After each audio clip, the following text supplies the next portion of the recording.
agenda today, so I'm glad to call the meeting to order. The first order of business is approval of the minutes from our February meeting. Is there a motion? So moved. Bob Baker, move. I heard a second. Is that Sal? Any additions or corrections to the minutes? Hearing none. All those in favor of approving the minutes say aye. Aye. Any opposed? Any abstentions? Then the minutes are approved. The next order of business is a report from the 4E36 subcommittee. Bob, is there any report today? Yes, there is, Larry. On January 21st, 2021, the 4E36 subcommittee received the second contest from American Dream Clean LLC regarding a janitorial contract for state buildings located at 24 and 38 Walcott Hill Road in Wethersfield. The second contest came after the Department of Administrative Services responded to an information request from American Dream Clean.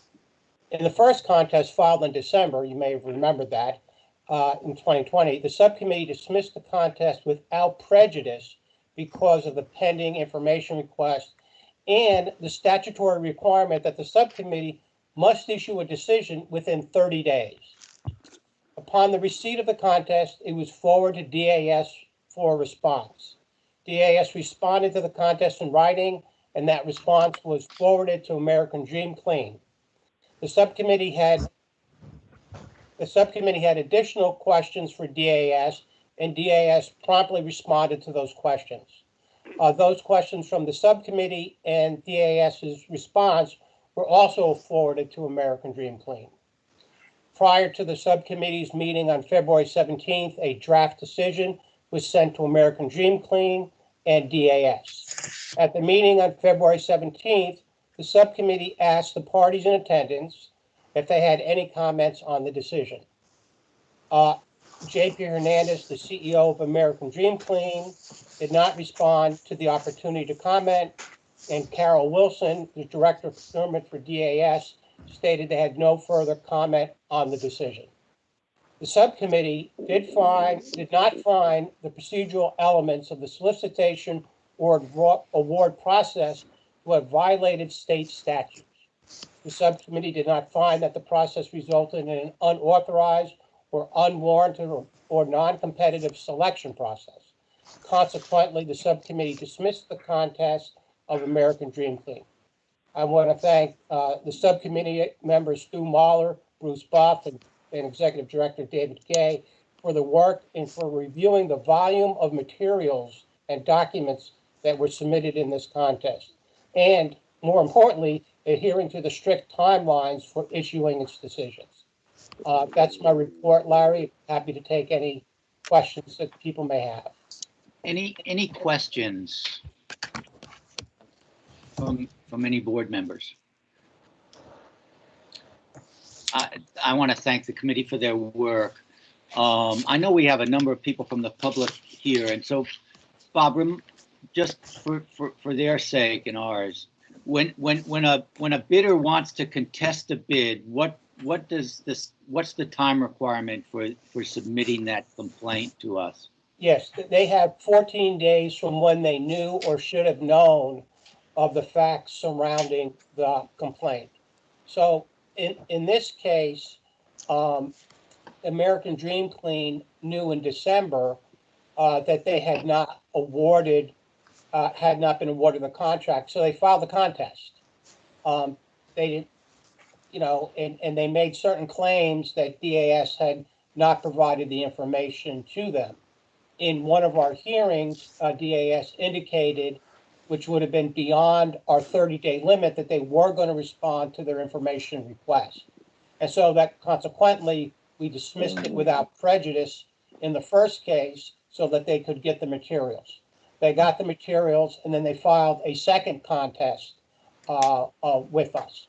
And so that is that. So the clock started ticking again once that 14 days, the 14-day clock started ticking once they received information from the Department of Administrative Services.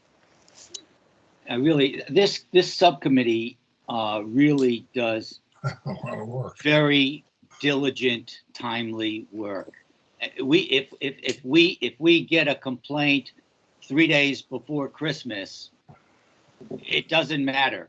We will figure out how to hear it within the time limits and issue decisions. And I just want folks to be aware of that. I want to thank the subcommittee. Yeah, thank you, Larry. And I'm hoping that you're not encouraging people to continue the tradition that we've had over the last 3 years of filing contests between Thanksgiving and Christmas, because that's what has occurred over the last 3 years. And you know, it's a credit to Bruce and Stu and David for getting work done during the holidays so that we can issue our decision. Right. I mean, the other reason I mention it, again, because I know we have a lot of the public here, is we're going to later have a discussion, among other things, about some of the quasi-public issues, both at MIRA and the Connecticut Port Authority. And we have a formal opinion from the Attorney General that we'll be discussing later. But one of the and the board has limited authority with the quasi-publics, but one of the authorities we have with the quasi-publics is to hear these kinds of contests. That actually is within our authority, but it's important that people understand that that a complaint has to be filed with us within 14 days of when you knew or should have known.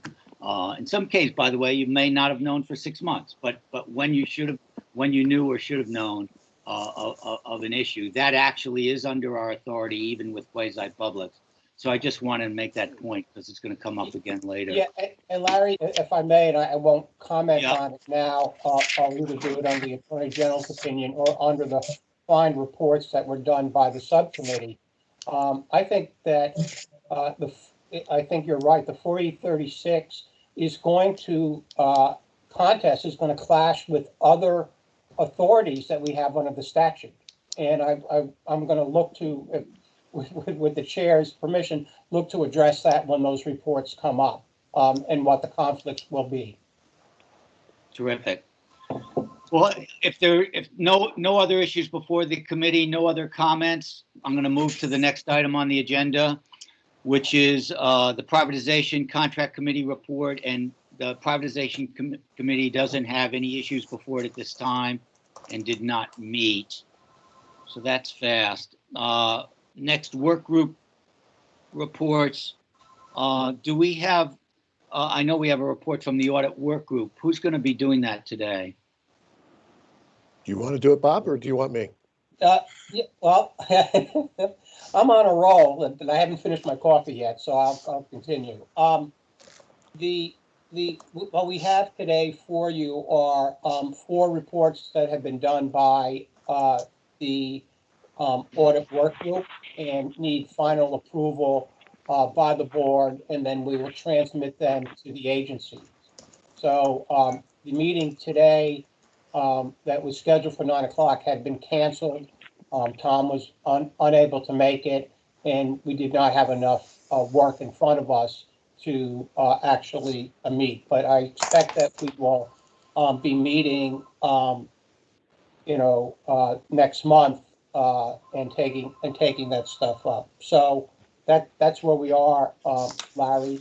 We probably have about five or so reports left for this cycle. David, does that make sense to you? About 5, I think. About right. It's about right. Okay. Okay, so we're not taking action on these reports that are on the agenda today? Yes, we are. Yes, Oh, those are ready to go. Okay, Those are ready to go. We reported about them last month, and they've been provided to the board to take action on today.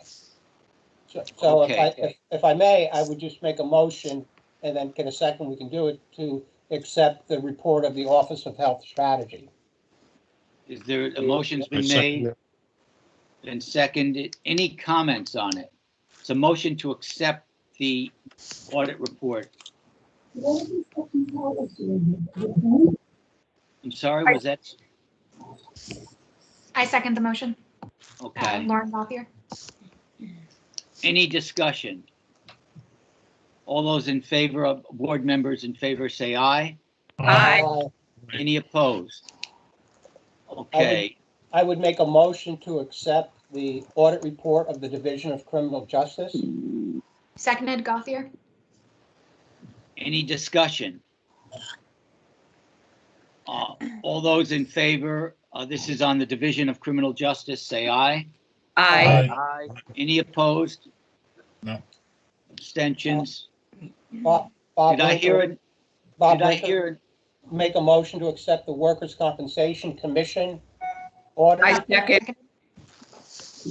Been I'll let Donna have seconded. that one. Second. Any discussion? All those in favor say aye. Aye. Any opposed? Any abstentions? And finally, I would make a motion to accept the audit report of the Office of Policy and Management. I second. Second. Second, any discussion? All those in favor say aye. Aye. Any opposed? Let me, I want to thank the audit committee work group for its work. Again, for the benefit of the public, the board has the goal through these work groups of trying to audit, and I think we've been pretty successful at it, David. 1/3 of the contracting agencies of the state each year, with the idea that over a 3-year cycle, we will audit every single agency. And the kinds of questions that we ask are about their procurement practices. To what extent are they using competitive bidding? To what extent have they sought waivers from competitive bidding? What is, how much training have their procurement folks had? To what extent have they done cost-benefit analyses? To what extent do they have results based reviews of the contracts that they've led, and it gives us a lot of information to understand areas that the board ought to be looking into more deeply. And I think almost always we get a lot of cooperation from the contracting agencies on this. I don't think I've seen a single incident where there was trouble on that. And we sometimes make recommendations to them on things that we think they could do that would be better. I don't know, David or anyone else that wants to go a little deeper, but I think it's important for folks to know that this is ongoing work that actually we should be able to have staff for, but we don't have paid staff. So it's actually all done by board members. The board members split up these the agencies and then do the interviews. I think you covered it, Mr. Chairman. Okay, so next we're going to move to the data analysis work group. Al? Yes, Mr. Chairman, we have no report this month. Primarily, our activities are on hold, really due to resource challenges that the entire board has. We're working through those, and hopefully we can continue the process. Okay, thank you, Al. I know that you've put together a list of priority issues that we want to delve into over the next near future, and hopefully we can get some resources to do some of that. Any other questions or comments about Al, from Al? No? Okay, we're gonna keep moving then. The next item on the agenda is a discussion of the Attorney General's formal opinion and whether the board should be advocating for statutory change. And I wonder, David, whether you can start us out on this one. Sure, and I also sent a single sheet out to the board members, which gives this particular detail. According to the Attorney General's opinion, the board's jurisdiction over quasi-publics in general is quite limited. In particular, even more circumscribed with regards to the Connecticut Port Authority. Most of the board's rights, powers, and duties and authorities extend only to what are defined as state contracting agencies, as opposed to quasi-publics. The Port Authority enabling statute also includes a provision that excludes certain of the Port Authority's agreements from approval, review, or regulation by the board or other state agencies. The Attorney General wrote, we conclude that the board's jurisdiction with respect to the Port Authority would primarily be limited to regulating a bidder's contest, again, as Bob talked about under Section 4E36, involving a Port Authority contract that did not involve real property. The General Assembly would definitely have to change some statutes if we were to have oversight. Again, according to the Attorney General's opinion, the board has authority over 4E36, and the board also appoints, when approved, a chief procurement officer who actually has some authority, which is in the review of the procurement process, and quasi-publics are included in that particular review. Clearly, I mean, over quasi-publics, the board's authority is a lot less than what it is over state contracting agencies. It was important to note that the Attorney General did point out the impact of us not filling the vacant chief procurement officer position. And as we all know, that's been vacant since March of 2017. So it has now been 4 years vacant. I think that covers it. Comments. I know the board members have all read this and we've circulated it. Does any board member have any comments about the formal opinion? We requested this, by the way, from the Attorney General. You'll recall we had a motion, and I really do appreciate that the Attorney General took it very seriously, met with us about it, and issued the opinion. Unfortunately, we're not surprised by it because we thought our reading of the statute gave us concerns, but we wanted clarity so that we could decide what to do about it. And so I appreciate the Attorney General responding very quickly. Lauren, do you have your hand up? Yes, so in our discussion yesterday at the CPA Mira work group, I believe it was yourself or David that asked the question of whether or not the board could take on the authorities and duties of the CPO since it's been left vacant by the legislature due to a lack of appropriations. Do you think it'd be appropriate to request clarification from the Attorney General on that point? I don't think I need clarification on that. I think that as the chair, since the board appoints the chief procurement officer, I think that it's within the board's authority to take on the responsibilities that the chief procurement officer would take on if the position was filled. I think we're hampered by the fact that, number one, were we authorized to fill that position, we would certainly look to hire someone with a lot of experience around procurement, although we do have some board members with that experience, but it would be a full-time position that we don't have. But I do think that to the extent that the chief procurement officer has the authority to review and monitor, are the words in the statute, the procurement policies of quasi-publics. I think that we, in the absence of the chief procurement officer, have the authority to review and monitor the procurement policies. We don't have the redress authority because the chief procurement officer doesn't have the redress authority. I mean, for a contracting agency, when we look at procurement policies, we have a lot of authority with a contracting agency to try to remediate and redress issues that we find. We have none of that authority. We can just make recommendations. If I understand that correctly, David, I think that's the cutoff. But I don't think we have to go back to the Attorney General about whether we have the authority to look at their policies. I think we do. Obviously, we don't have the capacity to do what a chief procurement officer would do. I have a few more questions. Go ahead. Comments. So in his opinion, he notes that it's because of the enabling statutes of the quasi-publics that explicitly say that they are not to be considered state contracting agencies or state agencies that we lose a lot of our authority.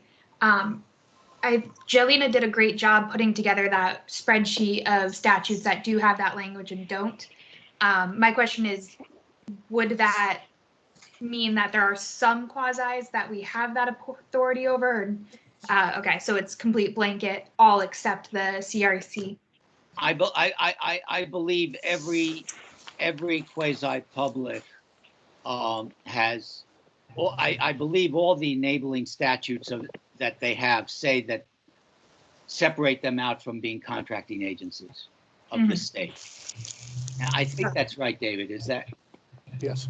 And if you in the AG's opinion, separate and apart from the specific language exempting them on stuff, they have that. It's almost a boilerplate language in all the quasi-publics that they're not to be considered agencies of the state, contracting agencies of the state.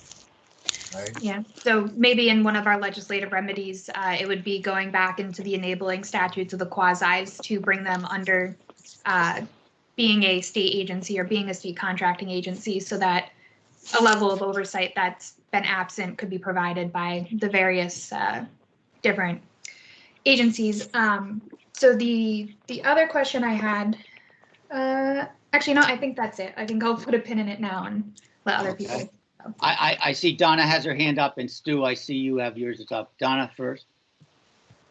So are we considering changing or going to the legislator to make it so we have the authority, to not only dig and collect the data, but also have a jurisdiction over what we find? Well, we've taken the answer to your question, I think, is yes, and I think we should. I would like the board to frankly take a position on it at this meeting. We have already, once we got the Attorney General's formal opinion, within about 72 hours, David circulated that opinion with a cover letter from me to David. How many legislators did we send it to? I know a lot.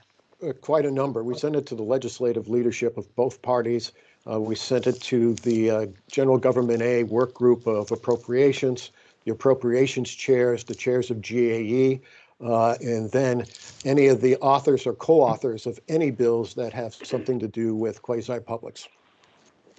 I think it's a problem that we have to address, unfortunately, because there's nobody watching. Yeah. My opinion. Stu? Yeah, I thought the auditors of public accounts has authority to review their audit and to make recommendations. And they have already done that with respect to the Capital Regional Development Authority and in the past. And so there is some authority of state review that we don't have, but they have. Is that correct, Lauren? Yep. It is correct. But from our conversations with the auditors, they do not see it as their role to dig in deeply into the kinds of procurement policies of an agency. They will look at issues. If they see something that doesn't look right, they're going to report it out. And they have, and I believe, David, the ethics agency has some authority over quasi-publics as well. Is that correct? I won't state for sure, but I do think so, believe sir. so. But, Yeah. but, But the but thing to they note have- on the thing to note, if I may, on the auditors is they will note something dealing with procurement or contracting, but that is not necessarily the focus of their general audits. So it Yeah. may or may not get caught by them. That is why the authority is needed by this board, so that we have a more focused lens, if you will. Yeah, I would agree. Brenda, I mean, Hi. So I know you mentioned this went to the General Assembly. Was that in the context of the Port Authority and giving us additional authority, or was it in the context of quasis overall? And what was their reaction? Like, it's my understanding they're interested in a lot of these pieces, but what was the reaction? Like, since the formal opinion that we got from the AG, and I want to reiterate that I appreciate it, because if they had if the AG had not prioritized it, we might not have had an opinion in a timely way to be at the General Assembly, and so that's important. We talked about the opinion obviously addresses our specific questions about the Port Authority, but it also addressed our authority on quasi-publics generally. And so the cover letter that I penned talked about both. And in the cover letter, I let me just see if I can find one of them, but I basically said that I would like to point out that the Attorney General's opinion states statutory change would be required to bring the Connecticut Port Authority and the other quasi-public agencies within the oversight authority of the State Contracting Standards Board. I wanted to make that clear. did you testify to that, Larry, at a public hearing on a particular bill where it had a public hearing increasing our authority? I testified on one. I've testified on one, which is the Senate Bill 920, I believe is the number, which had to do with public-private partnerships. Oh, okay. And you 'cause talked there's a about our section authority. Okay. Pardon me? You talked about our authority under public-private partnerships. I asked because, on particular pieces of legislation, there's usually a need to have a public hearing ahead of time before. Yes. But if you've testified, that's good. I Well, know let me there's a just lot say, of, Brenda, but finish to answering your question. On that one, that piece of legislation seeks to eliminate any oversight by the board with respect to public-private partnerships. It's actually going in the other direction. And I testified against it. There are two bills at least at the legislature right now that have been submitted. I believe it's House Bill 6187. Is that right? And I may have the wrong site. And there's a Senate bill as well to bring more oversight to quasi-publics. And I believe our board should testify at the. I have not seen a public hearing called on either of those bills yet, but I think it would be important for us to make sure that the legislature understands. First of all, I think some of the legislators thought that we did have this authority, by the way. Mm. And so I think it's important in the first instance to understand that we don't. They need to understand that. And that we think that it's a mistake. That there should be that. if we can get the actual numbers, it's not 6187, but if you don't have to do it right now, but if we can get the actual numbers, because I'm not sure what or where those bills are if they haven't had a public hearing yet. Okay. If they were proposed, if they ended up being raised or committee bills, et cetera. I know that the legislature, I heard your presentation in front of approps yesterday or the day before. I know that the legislature is very interested in increasing and, potentially recommending some, if not all, of the positions that we're requesting.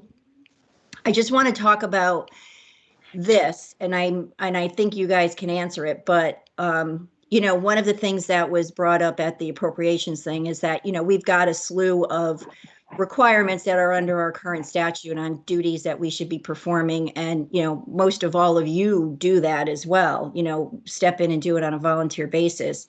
If we're interested in increase, and I'm not saying I'm not agreeing to this, but if there's an interest in bringing quasis under our umbrella, do we have the bandwidth? Because we're not doing, and I'm not saying this negatively, but we're not accomplishing what we're currently under statutory requirement to accomplish. So if we add quasis to the mix, what does that do? I mean, do we end up biting off more than we can chew? I just want to talk about that to make sure. Yeah. And I know when yesterday or the day before you were asked by Representative, I think Ryan, about the positions, not in light of the quasi piece or adding quasi, well, it was, I think the answer was, well, we can start doing that now. But I guess my question is, what about the rest of our work that we haven't done because we don't have the positions filled? I mean, I think that's a really important question. Right. And I mean, and sorry, let me just say this, like, what if we don't get the positions we want, right? I mean, if we do, maybe we have a way to work around adding the quasis to our mix. But if we don't get, I just want to make sure we understand, can we accomplish this if we get, and I know there's interest. I know there's definitely interest in giving us, whether it happens at the end of the day, but I know there's legislative interest in giving us additional authority based on the conversations you've had. So maybe we can talk about that. yeah, I mean, let me just take a crack at that. I think that's it's always a question of, do we want the authority if we don't have the resources? We actually need both. But there, and even if we didn't have the quasi responsibility, we need the positions to do our mission. So we're confronted with what I believe is a crisis from what we've learned over the last 12 months in insufficient oversight over the quasi-publics. So at the same time that we have to argue for more staff for the board to do its current mission, which doesn't really include much on quasi-publics, we also have to sound an alarm, because the core of our mission, the most core of our mission from the legislature is that we are the watchdog agency around procurement and contracting, even for quasis. And so, because we are supposed to monitor their procurement under the current law. Right. So for us not to sound an alarm that legislature, there is a problem here. Right. The quasis have insufficient accountability, and we are paying a terrible price for it. We know that already. From what we did on Dillon Stadium, we'll hear a little bit more about MIRA and Connecticut Port Authority later. So I think we have a responsibility on that part of our current mission to scream as loudly as we can. And we're sort of the little engine in that classic children's book, that there's a problem. And we have to state it. And I don't think we can afford to be silent because we actually don't have the resources to tackle it. We need to tackle. But that's a judgment call. And I'm hoping the legislature will do both. And yeah, you're right. And my only concern is if we don't get the positions, but we get the additional authority, then what? Right. I mean, and again, it's, I get it. I understand where we're going, and I totally agree with your comments. It's just, I don't want us to, I mean, it would be great. I hear your point about, we need to still sound the alarm. I mean, I understand what you're saying. I just want to make sure we know what we're asking for. And just one more question. I know other folks want to speak, but one more question is, given the fact that there's been some discussion with the legislature about giving us this additional authority, am I correct in assuming that there will be some follow-up, whether it's David or somebody with the chairs of GAE or some of the folks out there to see whether they are willing to include this in legislation moving forward? In other words, will there be some effort to you potentially go back and have a conversation with them or ask if they're willing to include this? Because if it's an important piece that we're looking for, I think just submitting it and saying, consider this isn't necessarily, and that's my lobbying hat, right? Isn't necessarily going to get it done other than potentially follow up for additional questions. I'm not sure, if we as board members do that or if that's something, how we decide to move forward to. I intend to follow up and do that. Okay. Do that work. I agree with Okay. you that it's not enough just to put our stuff in. Yeah. And hope I know there's a lot of interest, don't get me wrong, but, there should be some follow-up. Right. I agree. Okay, thank David, you. I'm not monitoring the order of questions. Can you, I think I had Bob Rinker. Bob Rinker, yes. Yeah. I just wanted to cite a statute and the Oh, language in okay, there Lauren. regarding Brenda's point. It's Yeah. 4010B. The board shall submit such additional legislation as is necessary to apply the provisions of statutes and regulations concerning privatization and procurement to quasi-public agencies. I threw it in the chat, the full section, but that's the only point I wanted to make. Great. Thanks, Lauren. Bob? You mean to the legislature? Yeah. Oh, yeah, Yes. I'm not disputing that. Right, Yeah. right. Yep.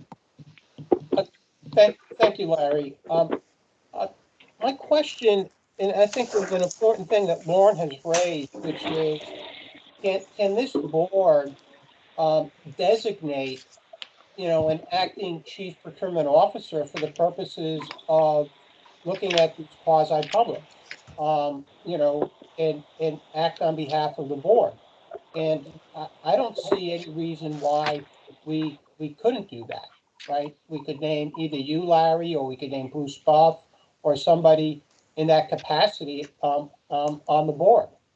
And is that where we're going? If that's where we're going, we should get there sooner as opposed to later, right? In that kind of capacity for the board. Thank you. Interesting idea, Bob. I think we just, at the moment, I would argue we should have a full court press on getting that position filled by the legislature. That's so far and away the course that's required. But it's a creative idea. I don't disagree with that. I just that the reports that I've read on CPA and MIRA really suggest that there is an avenue to get the information there. Yes. And I hear what you're saying. Well, if you can appoint an acting chief procurement officer, why don't you need it? And it would be in a very limited scope that we would do that. But I'm just it just struck me that Lauren's comment was on point. Thank you. Donna, you're on mute. I already asked my question. I'm good. Okay. David, did you have a point? I think Sal had a question before me. Oh, yes, Sal, thank you. Yeah, I don't have a question. I have a similar concern that Brenda raised. There's no doubt that I don't know we need to raise the alarm. I think there's enough alarm sounding that there are problems at most of the quasis. In fact, you'd have an easier time listing the ones that are working than the ones that are not working. So there's no doubt that there's a huge problem. However, I don't know how we do that without the staff.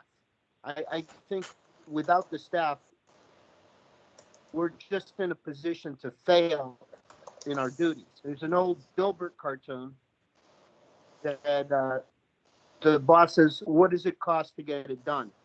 And the advice is $10 million. And the boss says, well, what do we get with half that? And Dilbert replies, failure. And the boss says, when can we start? And Dobert says, we already have. So that's where I think we are now. And you know, I also testified against the governor's bill requesting that we have no authority in public-private partnerships at all. So this is concerning. Yes. Other comments? Yes, Mr. Chairman.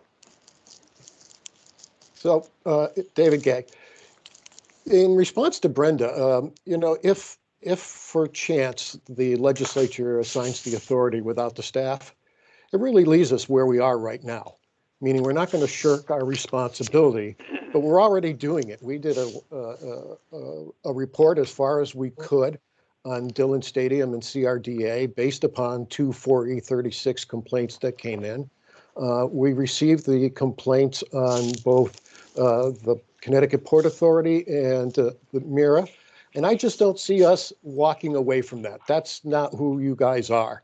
And we'll do the best we can. But let me tell you, we need the staff. You know, that is just, you know, plain truth. So, any other board comments on this? Well, yeah, I do. I guess, Yes, Al.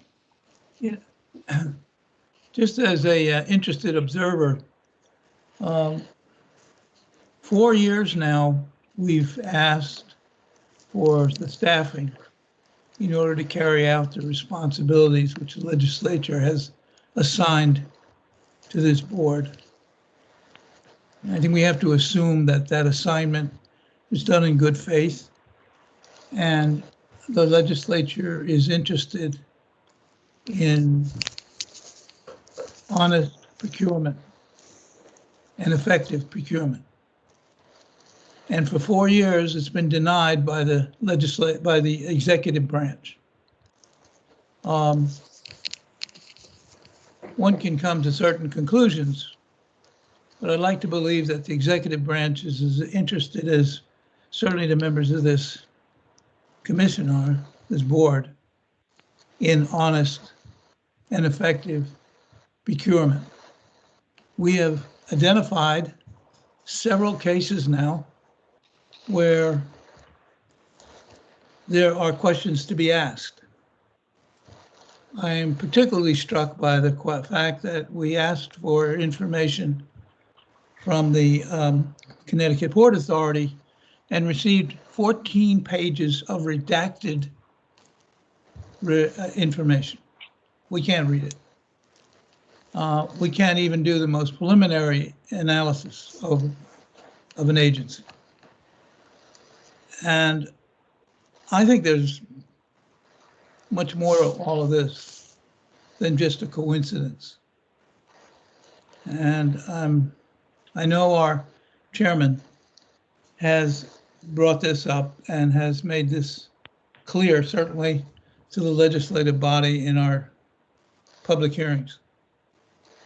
I don't know at this point what remains to be done. Kind of agree with Brenda that we're asking as citizens of this state to have honest and effective procurement. We've already discovered things starting with finding out there are purchase orders in effect for 100 years. I mean, there's a sloppiness about this thing and internally that makes you just wonder what the hell's going on. And at least I do, and I know my colleagues do. So it's kind of discouraging, that's all. I don't have anything else to say. Thank you, Al. I don't know that we need a motion on this, but if I don't hear any objections from board members, it's my intention to be as active as we can and as loud as we can be at the legislature to say you need to address this, both on two things. Number one, we have issue that we, the taxpayer, not the board, there are issues with the way quasi-publics don't have the accountability they need to have. Secondly, this board, as the watchdog that the legislature has given the mission to be the watchdog, we need resources to do the job. We're not able to do the job that you've asked us to do without those resources. I intend to be as loud an advocate as I can be on that. And I don't think there's any objection from board members on that. I think that we're of one mind on that. Any objections there? Well, we'll stay tuned. And hopefully this year will be a year we can make some important progress on that. Then I'm looking for my agenda, which I've managed to misplace.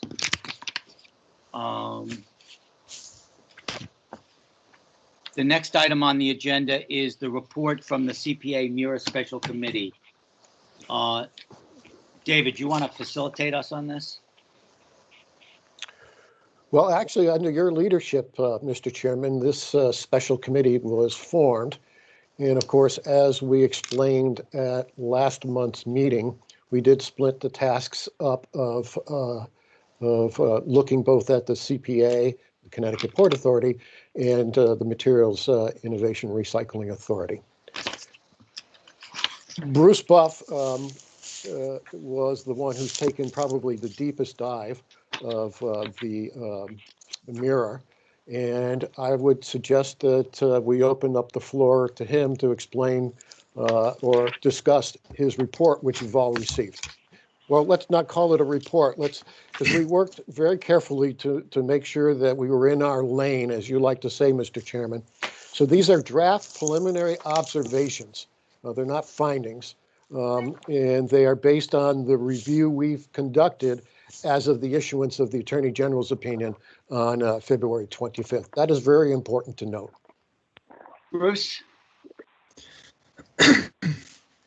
Well, thank you.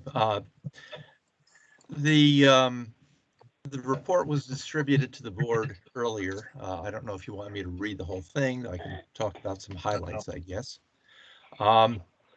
We looked at MIRA's self-imposed rules and regulations to determine if they were sufficient to ensure fair and transparent and cost-effective procurement of goods and services, and whether they contribute to good stewardship of public funds. There were concerns of irregularities in how MIRA managed their procurements, specifically of a refurbished engine from Wood Group, Pratt & Whitney. It was noted that MIRA's jet facilities operator received quotes on different days, and we looked into that. When quotes were submitted or when they were received is not significant as long as they arrived at MIRA before the requested due date and time. However, standard procurement practices require that all proposals be date and time stamped in, with the unopened proposals locked in a file cabinet until the opening date and time. Now, a reading of MIRA's procurement manual, which was updated November 2014, merely states that competitive bids are required, but no specific process is described. The board lacks more specific details to indicate if the MIRA procedures resulted in a procurement which was fair and transparent. The board can't determine if they conducted a public bid opening. In fact, a review of the MIRA procurement manual finds that it doesn't even reference state procurement regulations.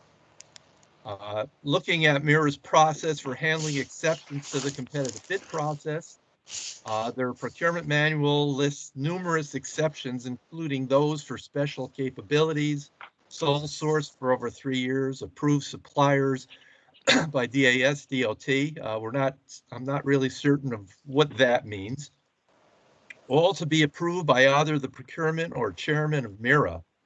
This process, therefore, doesn't provide for the approval of an overseeing independent authority to ensure an objective review. MIRA has her own review rules and regulations and operates independently of any oversight. It's unknown if it follows best practices in their managing of procurements. MIRA also delegates some procurement to NAES, which does require solicitation of competitive bids for procurements over $5,000, but again, no process is defined.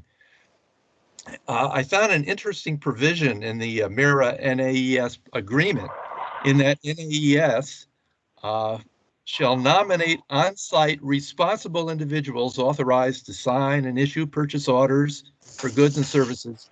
No other qualifications are specified. Now, also a review of the issue MIRA had with ET&L, wherein the supplier neglected to install overcurrent protection as required in the original design, seems to indicate that there was some lapse in the MIRA sign-off of procedures required prior to final payment to a supplier. Now, MIRA had to have ET&L correct the problem and provide reimbursement for costs incurred as a result of this issue. This could be an indication of lax controls at MIRA. The cursory review of MIRA procedures indicates a concern about MIRA's processes and lack of control needed to ensure the efficient use of public funds. It's only through proper oversight that concerns such as discussed here by this board can be remedied.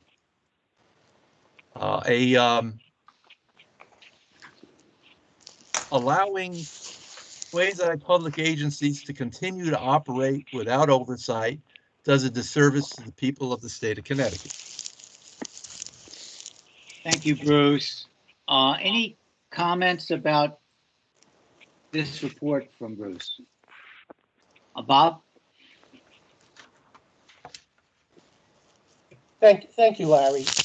And this was a question that I was going to have on the CPA, and I alluded to this before.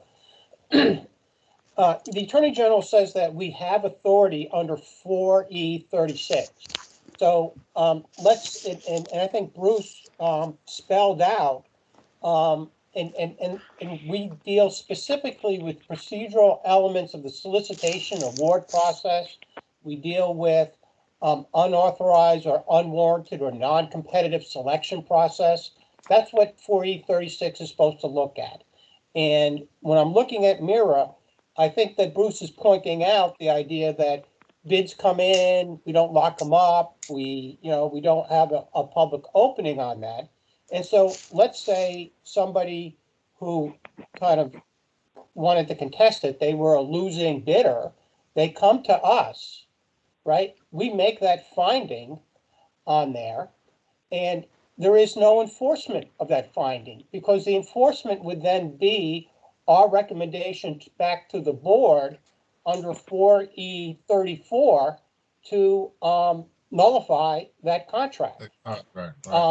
So it's a little troubling to me when we could say something, but it doesn't really mean something. And then the second example that I want to use, let's say that somebody engaged in campaign contributions, right? And we almost ran into that issue with the Harvard Sports Group. So if they did campaign contributions and then we were to find them to be a non-qualified proposer or contractor because of that violation, which is separate than SEEK doing a fine, we couldn't disqualify that proposer or contractor.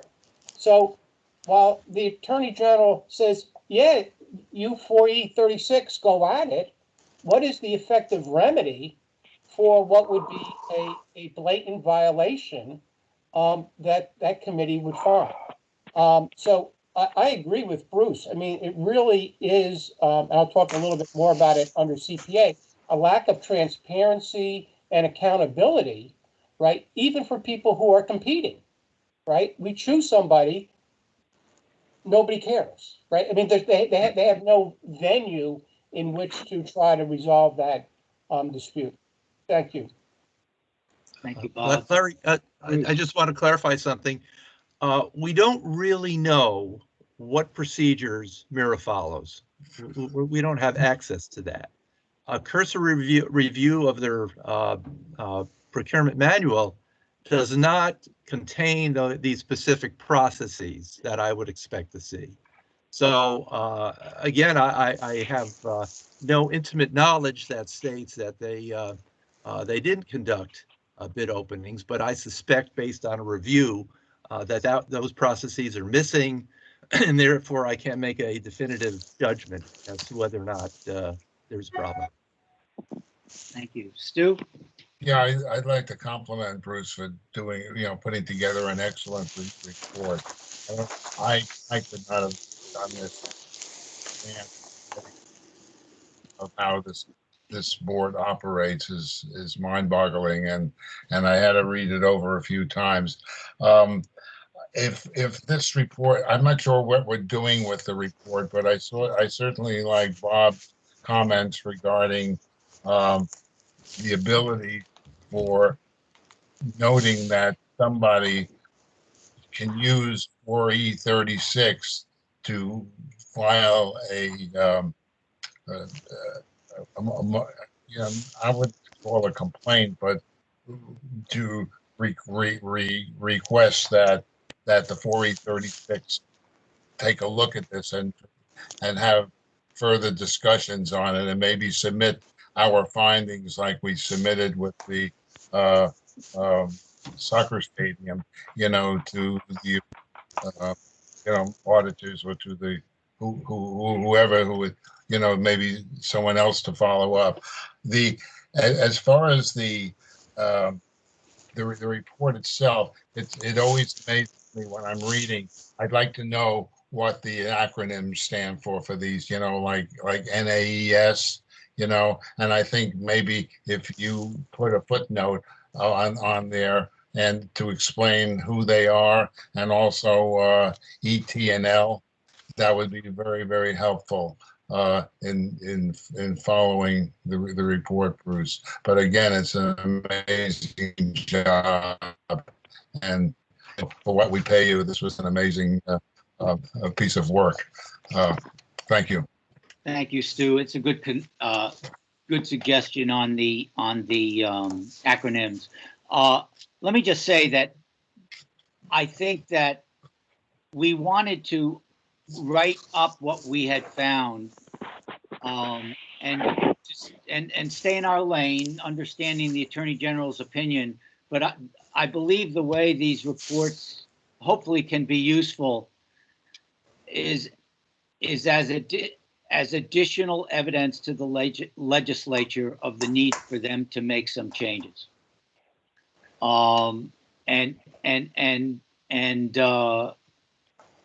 That's certainly the idea that's in my mind. Unfortunately, every time we're asked to take a look at something at the quasis from complaints that get filed, we are finding that there is not the kind of, we have questions about the kinds of procedures, and frankly, they may not have the resources to do what we think is required. But I don't know. I mean, a lot of these quasi-publics have very few staff, and that's part of the problem too. David. I'd like to respond to Stu's acronyms. Those are actually the names of those corporations. In our proofreading, we knew you were going to ask that, Stu, so Jolena and I actually did a little quick research in terms of that, and that's exactly how those corporations go. I'm sure there's a genesis to those letters, but it wasn't evident on their websites. But I appreciate you pointing those out, Stu. Okay, and are there any other comments on Mira right now? Then let's move to Lauren, your report on the Connecticut Port Authority. Yes, thank you. So I'm not going to read the report verbatim because folks have received it. So basically, we summarized Lauren, let me just say, any member of the public, that hadn't received it, if you let David Gay know, we will send it to you electronically right away. Go ahead, Lauren. Yes, thank you. So, looked into the harbor development agreement. Again, with Seabury, I added the update that we reached out to, I believe it was John Henshaw at the Port Authority, asking how in the Seabury agreement, how that success fee was calculated, what factors were going into it. He said he would get back to us. We haven't received that back from him yet. And it was interesting that, you know, I read in an article from the day that that fee could have been much larger. This was a settlement to avoid going to court and potentially paying even more. So understanding why the contract was structured that way would be really interesting, since it was somewhat abnormal. And then understanding how that success fee was calculated, what factors went into it, would have been interesting. Also, you know, the RFP response by Gateway New London to become the port operator, we looked into that. Even though the RFP made some mention of a wind operation and there was some mention in the response and only some mention in the concession agreement, something like 14 of the 17 pages of the business plan were redacted.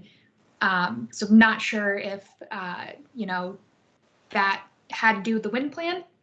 A lot of the RFP talked about various cargoes, multimodal transit, that sort of thing. And it was discussed in the non-redacted sections, but still a little difficult for us to ascertain information about the response by Gateway New London to the RFP. Also there, the Gateway New London was established about a month before the response, and the response was extended about a month. So that was interesting timeline. Northeast Offshore, you know, is looking like it is going to be taking over a lot of the pier, just based on the developments that have been happening since that HDA agreement. So once again, if we had the redactions, you know, removed, and we could see if those metrics that were laid out in the HDA were actually being met, and it just would have been much easier for us to kind of review that document. Something that I picked up on was in the harbor development agreement, which included an environmental and remediation agreement between a state contracting agency, DOT, and the CPA. Our guiding statutes 4E50 actually state that any type of agreement for the remediation of a brownfield needs to have, or the employment and utilization of green remediation technology shall be accorded due consideration. I did not find anything that referred to that in this particular contract. It may be of interest to the board to have someone follow up with DEP, DOT, or CPA to see if any of the further agreements are meeting this requirement of the statutes. As well, what I found quite interesting was there's a purchase of services agreement about $4.4 million between the wind developer Northeast Offshore, which is owned by Eversource Ørsted, and a different group, Moffat and Nickel. And in that contract, it pledges the services of CPA, OPM, and DAS to, and I'll read the whole thing because it's quite a bit of services that they're being pledged. Provide project construction, administration, and management oversight and services, inclusive of planning, engineering, architectural, schedule analysis, estimating, budgeting, value engineering, cost control, solicitation of contractors, bidding, award, financial management, construction oversight, and legal. And this includes public bidding of construction work. What's unclear is that CPA, DAS, and OPM, none of them were signatories to this purchase of service agreement. And we don't know, because we haven't been able to further our investigation, if any type of MOU or MOA has been formally arranged between these agencies and the private developers. I thought it was a bit concerning that state services and ultimately state dollars are being pledged to this private developer without potentially, like I said, we haven't been able to continue the investigation, knowing whether or not there were arrangements to kind of track and monitor that work. And then I discussed just briefly the Attorney General ruling that kind of suspended our look. And, you know, even though this is a public-private partnership, this harbor development agreement, and even though prior to the Attorney General opinion, it would have been required that it went in front of the board to show us their business case and all of that. It's a moot point now, but I think it is worthwhile for the state to change the language so that these public-private partnerships are having eyes on the business case and the plans for these hundreds of millions of dollars of development being pledged to these different projects. And I think that's about it. I included there kind of a table of the contracts that we reviewed, the amounts, and included language that includes some redactions that made it difficult to monitor the type of metrics that are being used on the concession agreement. Thank you, Lauren. I see, Bob, your hand is up. Oh, Yeah. Go ahead, Oh, Lauren. Lauren, sorry, I have several documents open. There was one kind of, well, actually, I'll take Bob's questions first, and then I can discuss it in a minute. It wasn't directly related All right. to the findings. And thank you, Lauren, for this.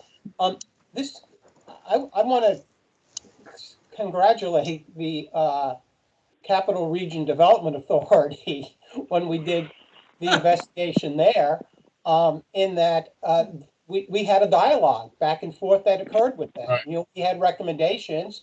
They gave a recommendation back. We looked at it and we modified our final report. You know, that kind of seems like the way we ought to be doing business in the state of Connecticut here. And so to Mike Freemuth and Tony Lazaro, I give them a thumbs up, you know, but it's not a high bar to jump over. It appears to be. I would make the same comment that I made for Mira, which is, again, if somebody had a dispute under 4E36 and came to us and we found that there was something wrong, what effective remedy would there be? There is no effective remedy on that. And another comment that I would make, and I think, Lauren, you hit on this, when this was the public-private partnership aspect, when this language was first created, the example they used was the state here in London, right, about doing that. And at that time, it was under DOT. And that the legislature thought it was important enough that this board would review, as you said, the business case. And I think that what is most important in the business case is, in making the business case, while there's lots of elements there, including cost-benefit analysis, the most important part that I see in there is what happens if it fails? What happens if we make this investment and it doesn't fail? What is our contingency plan when that occurs? And there is, like, you know, I think we got our fingers crossed, hoping that it works. So that is, I think, something that is really missing in there. On the Seabury contract, I have a question, which is, was there an RFP put out in the selection of Seabury to then conduct an RFP for the operator of the pier? No, and Bruce, correct me if I'm Well, wrong, but Actually, Lauren, the Connecticut Port Authority indicated that competitive solicitations were received. But beyond that, they just made that statement. Yeah. But as an aside, it's difficult for me to understand how you can solicit competitive bids if you don't really have a work scope, and if you're evaluating contractors who have different rate structures and different expertise. But they did state that they did solicit competitive proposals. Yes. Right. And so on that point, Seabury Maritime, who was the group that was doing the RFP with this success fee, as I understand it, they just came into existence in order to do this RFP. So if I was somebody competing against them, I would say, how did the evaluations go? Right? How did that, how did you evaluate somebody that's been in existence for 2 months, right, or whatever period of time on that? So what that they did with Gateway New London, though, as well. Gateway New London was created by Enstructure specifically to comment on this RFP, and that's why I included the fact that they were created a month before the RFP deadline, and the RFP deadline was extended. Even though Logistec was there for 10 years, they got consistently lower ratings, including experience, got a lower rating on that in favor of Gateway New London. Right. So I just, on that point, and this is the Seabury Maritime, this is where a former board member of CPA works for Seabury. Am I right on that point? Is that, did I miss that point? Okay, I just wanted to make sure on that. And then just a couple of real quick other comments. Gateway is the same people that run the port in New Haven, correct? Yes. And now they run it in New London. So right. so they're no longer competitors, right? You know, but we're running that we have a lack of competition. I just wanted to make sure on that point. And then one other point that I want to make is that I saw, and you had a nice chart at the end with the concession agreement with CPA and Gateway. It looked to me, reading that is a 20-year contract with two 10-year options. I know this board has, in the past, have said, that seems a little bit long. I think it goes to Al Ild's earlier comment, right? That's really like a 40-year contract with somebody. And I thought that we were trying to move in another direction over these long-term contracts. And were you able to find any justification for a contract of that duration? I would say no. I mean, it's not discussed. We didn't have communications. I at least did not have direct communications with any of the CPA staff or board members. So why they chose that length of a contract is interesting, especially noting, of course, the fact that now there's only one company essentially kind of operating both of the ports here. It is interesting why they had it that way. I would imagine, and this is pure speculation, it has to do with the work that's being proposed. However, to your point about what do we do if the project fails, there's provisions within the contract to go to minimal scope, which pretty much negates the entire Northeast offshore commitment down to 2 years if any kind of project milestones are missed, and then there's not a sufficient renegotiation with something like 45 days. So that means any work that they've already done, including filling in space between two of the piers, that would just be left on Gateway to figure out what to do with. And further, if you look at the host city agreement that just got signed with New London, in Schedule A, it says, Northeast Offshore is committed to making these payments if the work goes to full scope. And so speaking with, various people who have been following the issue, there's a concern that Northeast Offshore, owned by Eversource Orsted, who also has other wind interests in the area, that we're going to have another Kilo Pfizer situation wherein there's a lot of promise, work kind of starts, and then the company walks away, and there's not much we can do about it. And the advantage for Eversource here would just be to prevent other competitors from coming into the port. So in addition, I believe it was mentioned in the report, the CPA has authority within the concession agreement to make alternative agreements with whomever they want without the consent of Gateway, so long as it doesn't interfere with Gateway's operations.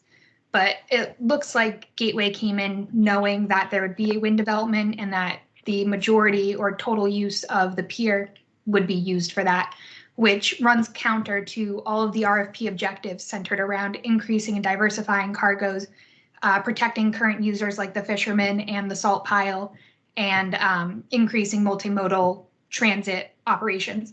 So the redactions made it difficult to really ascertain what was going on.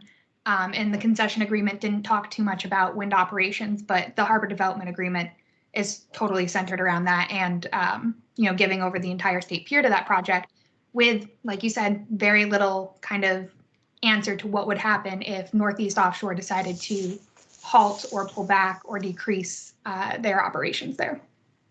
So if I just follow up with Lauren, just see if I understand this, that the RFP that was issued, right, we don't know whether or not the responses to the RFP were consistent with what the RFP was and then how it was evaluated, that somehow, to use a term, kind of changed in midstream, or we don't know that. I mean, and this really is troubling for the public, right? I mean, these ought to be open and transparent processes that if somebody wanted to change something in midstream, we should say, you know what, we've thought about it and we're going to change it. And people ought to know about those changes and be able to comment on them. But is that fair to say that if you looked at the RFP and then you evaluated what happened at the end, it doesn't match up? So much like the Dillon situation where they threw in little lines, like especially in the Dillon situation, it was about, I believe, the host community. In this case, in the RFP, it says, we'll entertain anything that meets these objectives up to and including perhaps maybe a wind operation or wind turbine generator operation. But that's not a specific objective of the RFP. It was just kind of in the verbiage and the whole kind of description and the narrative of the RFP. As far as Gateway's response to the RFP, the 3 pages that weren't redacted met the objectives of the RFP. They talked about how they were going to bring in this user, and use their connections down in New Haven to do it. They talked about the rail, but 14 of those 17 pages were redacted. And if they were speaking to a wind operation, I'm going to make the assumption, but I can't say for sure, and I don't think it's fair for the public to see that, because it looks like this has been in step altogether. Northeast Offshore, Gateway New London, and it's always been contemplated that the state pier would go to a wind operation. Once again, with CRDA, like, why did they choose this method? Thank you, Lauren. Lauren, answer my question. Thank you, Whit. So I want to just remind the board, and David sort of said this at the top, but I want to say it again. When we got the complaints, I believe the initial complaints on the Connecticut Port Authority were received by us in November, and we it didn't take us long to realize that we needed to have a committee to take a closer look at it, which we put together. And then when we delved into it, we said, oh, wait a minute, what's our authority? There's questions about whether we had what the nature of our authority was here. And then we went to the Attorney General, and the Attorney General said, you don't have much, particularly with the Connecticut Port Authority. I made a decision that, number one, it was important for us to report out to the board what we had found up to the point in the investigating that we had done, which granted raises more questions than answers, but it raises both on MIRA and on CPA, but it raises serious questions. And I wanted us to issue a report because we want the legislature to understand the implications of not having oversight. And so our intention is to take these reports and they're really observations, because we didn't go deep enough on either of these to really have findings. We don't have conclusions of fact. We have a lot of questions, and some of them are very serious. We understand the limitation of our authority, but we're, in a sense, saying to the legislature, is this okay with you? Who's gonna deal with this? And so that's where we are with these reports, and that's what I hope. I hope that they will at least help to shine a light on the fact that the legislature needs to address what we believe is a lack of appropriate accountability for the quasi-publics. Al, did I see your hand up? Yes, I had another question about that contract, that what I was reading, and I'm not sure the practices of the state of Connecticut, but I know in local government we do it differently. There's a part in there where they talk about construction inspections and engineering, and they would turn to OPM and DAS. I was not aware that those agencies had engineers and construction inspectors. I thought that would be they would be an R in the department DOT. So, They have a lot of engineers and they do a lot of construction, and it's an in-house operation that could be tapped into. They might need some more people, obviously, but tapped into and then use them instead of going to OPM and DAS, which I assume they meant that they would contract out for those services. so the contract that, oh, sorry, Al. And those, that contracting failed terribly when this board was being created, and it was in Waterbury.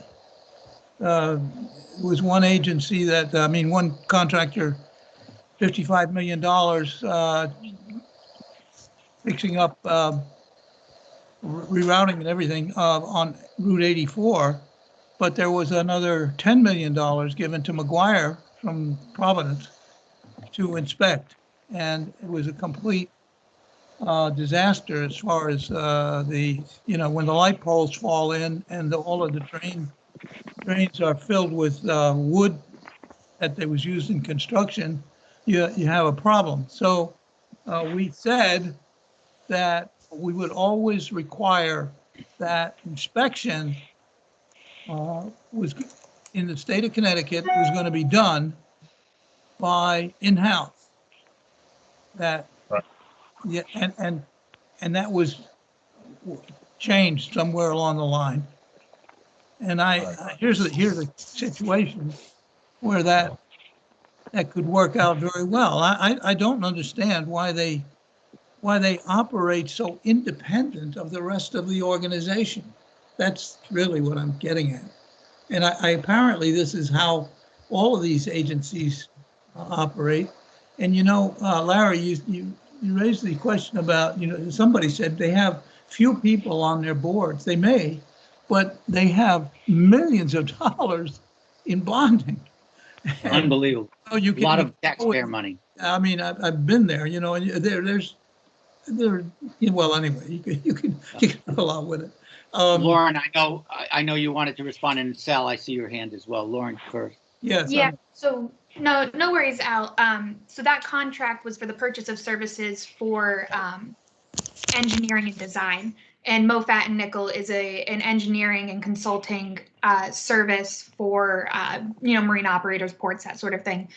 What I kind of read into that specific language was that OPM DAS would be acting, perhaps, like I said, I don't know, I haven't seen an MOA or an MOU, or don't know if it exists, but they'd be acting as the project managers, which in a $4.4 million contract, you'd assume that there'd be a project manager baked into that. The contract didn't spell that out, but that's more what I was reading into all of the services that were listed that OPM and DAS and CPA were being pledged to do on behalf of these private developers. People right at DOT that deal with this all the time. And maybe that's where they'll be getting it from. The issue is why are these agencies, state agencies, being named and being relied on for these services, and they are not party to the contract at all. And so where was that discussion had? Where was that decision made to include them? Is there an MOU and MOA between CPA and the agencies, between the agencies and these contractors? That's the breakdown that I'm finding, and I find very concerning. You know, it's state workers, employees, dollars that's getting pledged into the middle of an already $4.4 million contract. So, Yeah, that, Again, these are observations, and were we to go deeper, there might be very good answers to all of them. But we certainly have a lot of questions. Sal. Yeah, first I want to just say I really appreciate Bob's report, Bruce's report, Al's report. Just amazing work. But I have to especially point out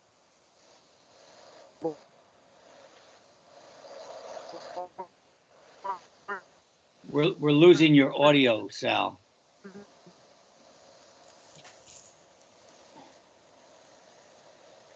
Sal, you froze on us.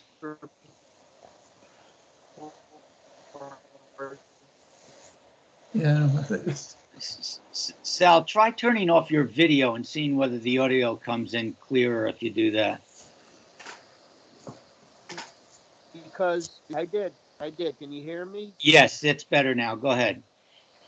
You just start from the top. Start from the top because we didn't hear you at all. I was going to say Bob's report, Bruce's report, and Al's report. I really appreciate how well they did. Lauren, however, put together a lot of great observations on what essentially is 80 pieces of a 500-piece puzzle, because so much was redacted. Right. So I just want to commend her for that. thank you. Yes. Thank you. And I just want to say, I want to add my thanks, and also to Jolena Nano, our intern from the graduate school at the University of Connecticut, who's done an incredible amount of work. David, of course, who coordinates all of this, but to Lauren and to Bruce, who did a lot of work on this, and I'm hoping that we can forward this to the legislature and say these are among the kinds of issues that we think are going on now without appropriate oversight. Thank you again. If there's no other comments, we have next item on the agenda. We asked a while ago if OPM could come over and talk with us about their priorities, and I know Kim Kennison and Julia Fussfeld are here, and I think Claire Coleman may be here as well from OPM, and I'm excited to have them here and want to thank them for coming. I know they're going to share some screen and talk with us about what their priorities are. I don't know, Kim, whether you're leading or Julia. I am. Thank you. Thank you, Chairman Fox, and good morning to the board. I want to thank everyone for inviting us to speak with you today, and I want to introduce the members of the OPM team that are with me today. As you mentioned, we have Julia Fussfeld. She is the Procurement Policy Development Coordinator here at OPM. I have Gareth Bai with me, the OPM General Counsel, Claire Coleman, Undersecretary for Legal Affairs. Julia is going to walk through the PowerPoint presentation and she'll do the slides, and we will be going back and forth. In preparation for this meeting, the board sent the Secretary McCaw several questions to address, and we will be responding to those questions in this presentation. We'll also be sharing information about the Secretary's procurement reform agenda and the progress that we have made since we last presented to a subcommittee of this board in January of 2020. I'll be going through the presentation with Julia rather than having conversations as noted in the agenda. So if the board should have any other questions, please send them on to Secretary McCaw and include those in an email to us. Next slide, Julia.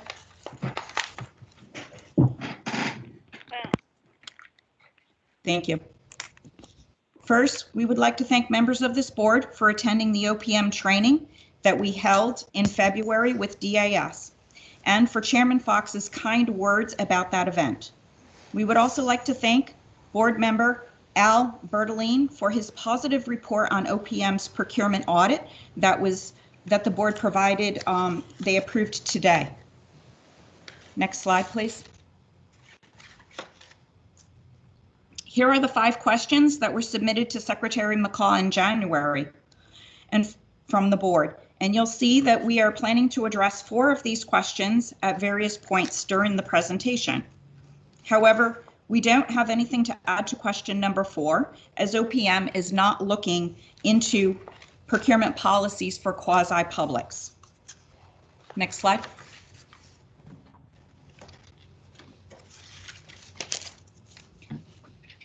As we shared in our January 2020 meeting with you, this procurement reform efforts started in August of 2019, when Secretary McCaw held weekly meetings with her procurement team, and we began to build the reform plan.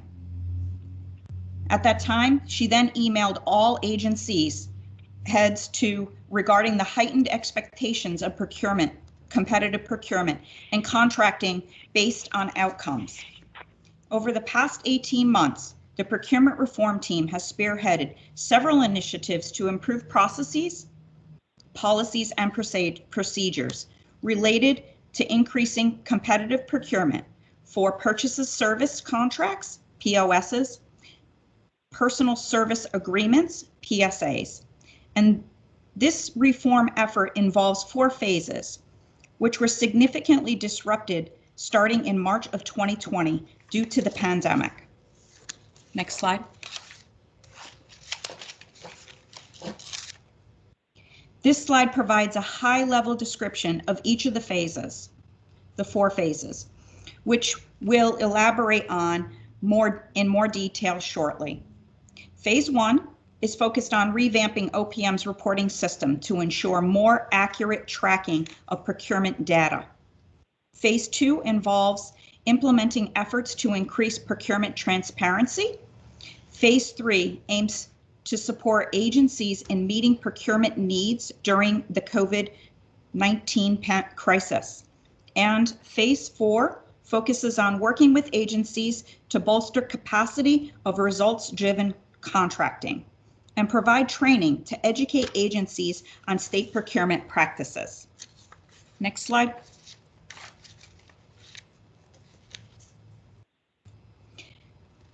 To provide more detail on Phase 1, OPM updated its data collection and reporting processes for POS and PSA annual report on competitive contracting to better reflect the service models of agencies. In just a moment, Julia will walk you through some of those changes. The procurement team then worked with Enstructure, a contractor for Core CT's system, to develop a contract requisition system to replace OPM's standalone database for more effectively connecting the requisition data with the contract financial information in Core. This new system went into effect in October of 2019 and provided OPM with that platform by which we are able to begin to build the reporting needed for Phase 2. Now, Julia will walk you through the 2020 annual report summary data. Thanks, Kim, and good morning, everyone. As Kim mentioned, OPM has added some new features and categories to our POS and PSA annual reports. We created 2 new categories of note: exempt contracts and qualified contracts, which capture the nuances of human service procurement. Exempt contracts are those that are no more than $20,000 or contracts with cities and towns for pass-through funds. And qualified contracts are for new and existing DDS providers, that's Department of Developmental Services, who qualified to provide services according to DDS's qualification process. And we also added some additional information for annual contract amounts rather than just the total contract value for multiple years. So you can see our state's annual spend on contracts rather than just a max contract value. And we also included summary charts that feature some comparisons between and among agencies to track competitive procurement and changes in competitive procurement over time. I want to note that this data does not include data from the Department of Administrative Services, DAS's contracts. DAS reports non-competitive contract levels as low as 8%. So if we were to aggregate OPM's POS and PSA data with DAS's competitive data, it would result in a much lower rate of non-competitive procurements. And while OPM did make great efforts and strides, there are a lot of reasons why competitive procurement did not increase this year. One of them is, as you can see, there is a significant amount of dollars that are federally funded, and federal funding often comes with limitations that sort of hinder the competitive procurement process. And of course, another one of the reasons for less progress on the competitive numbers than we may have liked to see is, of course, the COVID-19 pandemic. And because of the pandemic, we received more waiver requests from competitive process than for emergency and urgent services. And while the approval of these requests did lead to a lower competitive percentage, they were also key to providing vulnerable Connecticut residents with services that they very badly needed. And I wanted to share an example that was really moving to me. I recently approved a waiver for additional funding for victims of domestic violence. And there has been data throughout the course of the pandemic nationwide that because of the amount of time that folks are spending inside at home, there have been increases in domestic violence over the last year. And it's really incredible that the state of Connecticut was able to respond to this increased need. And the fact that I got to play a small role in ensuring that those funds got out absolutely as soon as possible to victims in need is exactly the kind of, an example of the reason why I became a public servant.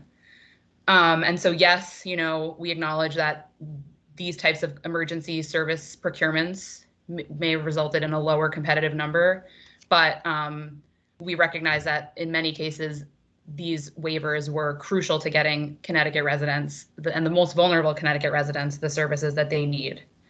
So that covers sort of the annual report and concludes our notes on phase 1 of our procurement reform initiative. So I'm going to hand it back over to Kim to walk you through the next slide and phase 2.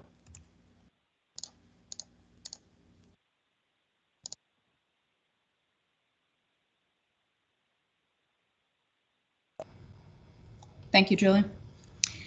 So phase 2 of the procurement reform is focused on increasing transparency in procurement. And this includes publishing of the monthly reports that are for all approved sole source procurement requisitions with their waiver code justifications. These reports also follow stricter requisition approval process with OPM by requiring more justification on all our sole source waivers. We're pushing back on waivers requests that deem suitable for competition. In addition, OPM redesigned the forward-looking 3-year procurement plan template to collect and post publicly all anticipated solicitations by agencies.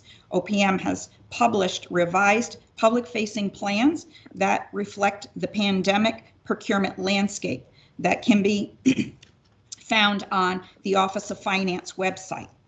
Now, Julia will show you examples of some of these reports.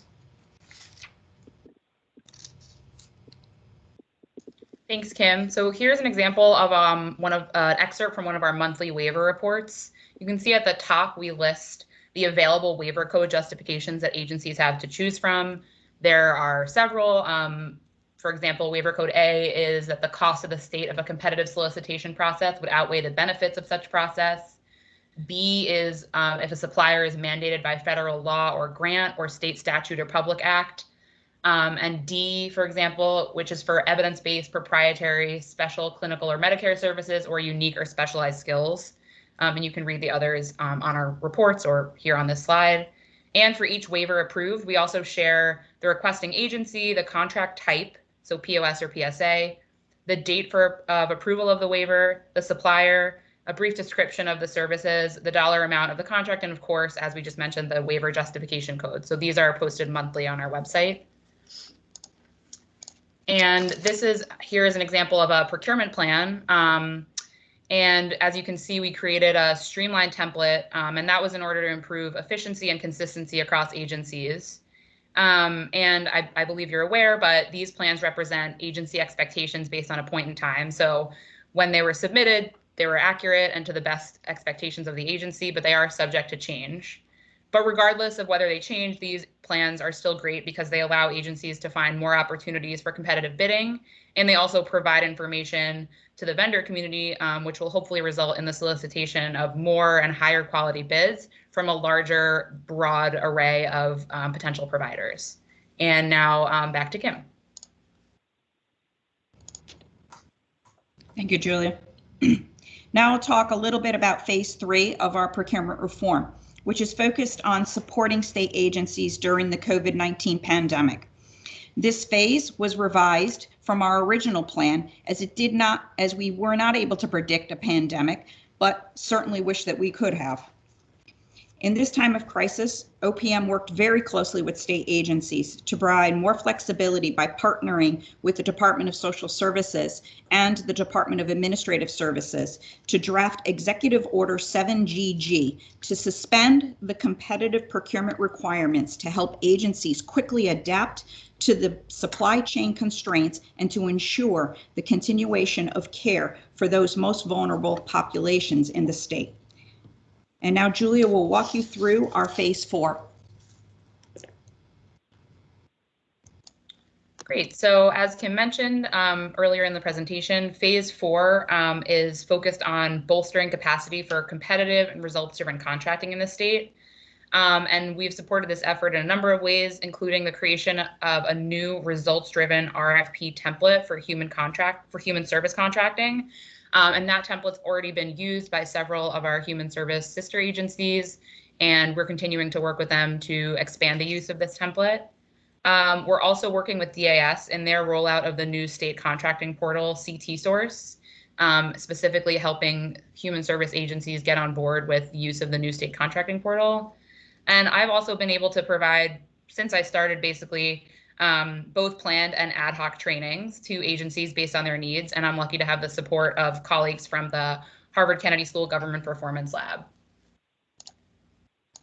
An example of one of the more planned trainings, I believe several of you were able to attend, so we appreciate that. We had a joint training with DAS on February 24th that sought to clarify and educate agencies on the differences between DAS and OPM procurement.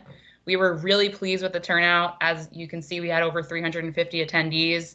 We also issued a survey that we have about 100 responses to we've gotten some great feedback, both in terms of how our training itself went and also what agencies are looking for in terms of future trainings.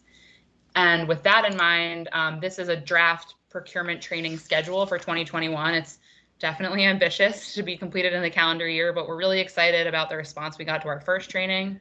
And these are some of the topics both that we developed organically as a team, but also that were specifically mentioned by our sister agencies as things they want to learn more about.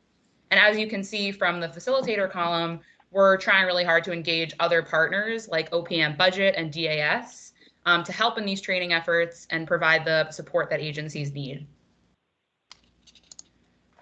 So that concludes the 4 phases that Kim introduced that I believe address the board's questions, but I did want to speak quickly on some of my other and OPM's other procurement priorities as we continue to move forward. We're working firstly on establishing a new vendor evaluation system. We're hopeful that that will go live in May 2021, and that will replace an existing one, and we hope that will have really positive impacts on our procurement. We also have made some updates to the procurement standards document to modernize them. We're hopeful that we're going to be able to issue those changes soon. And even while those changes are being finalized, I continue to work to make the document more user-friendly and keep it more up-to-date more regularly. We also are looking into other ways outside of the traditional RFP process to conduct competitive procurements.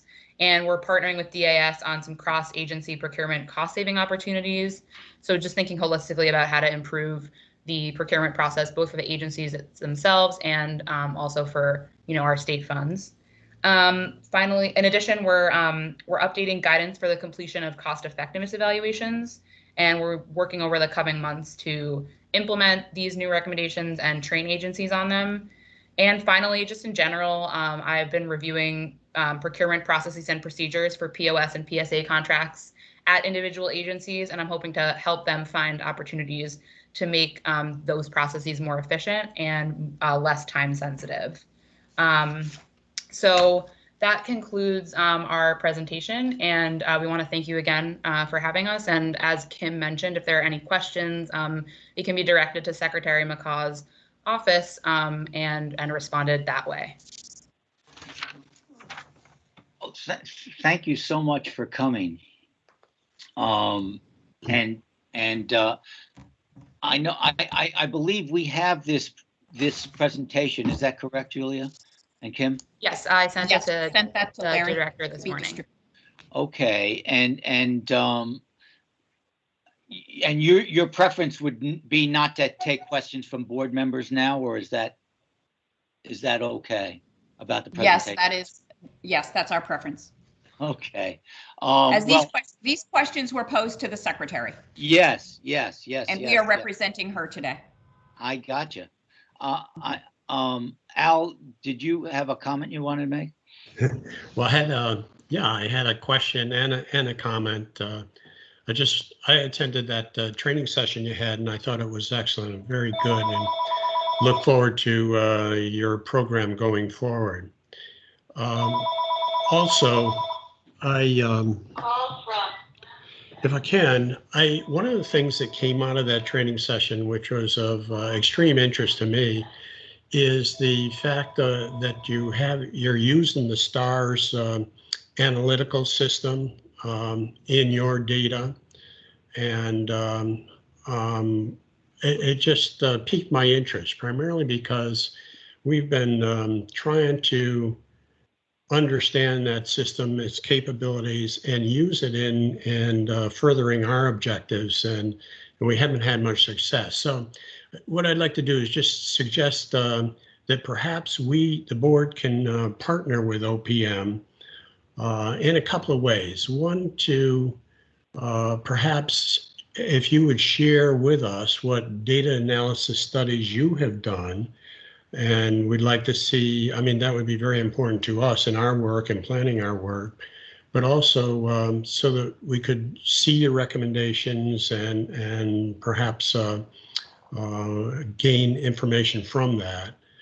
And I think the other way, which perhaps may be more important, is if we could partner with you, because we have as Larry mentioned earlier in our presentation, we have a tremendous list of issues that we, as the data analysis group, would like to pursue, and we just don't have the resources to do it. What I'm suggesting is if we can partner with you in terms of going over our list, sharing our list with you, perhaps you've already done these kind of analyses, or perhaps we could do a joint analysis of some of the issues. And the issues that we have come up over the last couple of years, and all the work, our audits and the various investigations we've done of issues that came up during that, and we'd like to pursue it. And I think the best way to do it is to get access to that STAR system through your expertise, and perhaps do it as a joint effort, because we both have the same objectives, and that's to make the procurement system in the state the best it can be. And I think what you're doing with your plan here is very positive. Excited to have you pursue that, but I do think we could be more effective working together and partnering on these issues. So could you take that back to the secretary, think about that, and can we start a discussion of how that might be possible? Al, I'd like to comment on that. On January the 6th, Secretary McCaw had sent a letter back to David Gay and requesting the vision of the board on the study that you were looking for and the data of your request. And I believe that is still pending to my knowledge. So if she was able to receive a response, that might be helpful. And I just want to add, in terms of getting a look at some of the analysis that we are doing with the data that we have, the real bulk of our data analysis is our annual reports and our monthly waiver reports that I mentioned, which are both available on OPM Finance's website. So you can really get a sense of what analysis we're doing if you take a look at those. So I would just add that. That's great. I think our list of issues go beyond that scope. So I think it would be very productive if we could sit and take a look at those and maybe think about these projects going forward. We'll definitely follow up with the secretary and with you, Kim, about these things. I want to say that the amount of attention that Secretary McCaw and you and her whole team is paying to competitive bidding is night and day stepped up from what it was before. And I just want to say on behalf of the board that there's no question that it's become a priority, much more of a priority at OPM. And we all went a little bit, had to take a little bit of a hiatus on some things, obviously because of the pandemic, and the governor, you know, by and large has really helped us through all that, and getting speedy responses is one of the things that's contemplated. But I want to be on record as really appreciating the attention that the secretary is paying to it.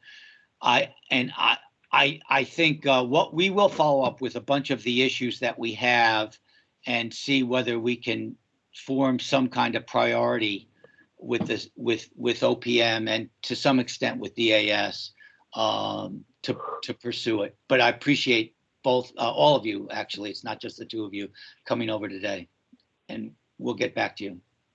Thank you so much. Thank you. Thanks. And thank you, board. I know I'm sure there's some public comment too, but first, is there other business that anyone wants to raise? Can I raise the issue of just what we were talking about, following up what you talked about? Oh, okay. One of the things that we did very detailed studies on, when we haven't heard from the administration, is the cost of bridge inspections. And my last information about this is that we discovered, after very serious and very detailed examination of costs, that the state would save a considerable amount of money by bringing bridge inspections, transferring it from a contract, outside contract, to in-house workers.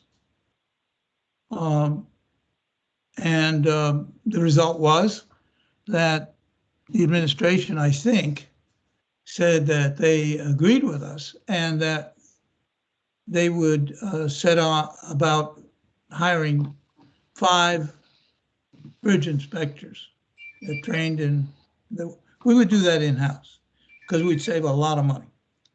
I don't remember getting the results of that, and from what I know, those people were never hired. So you know,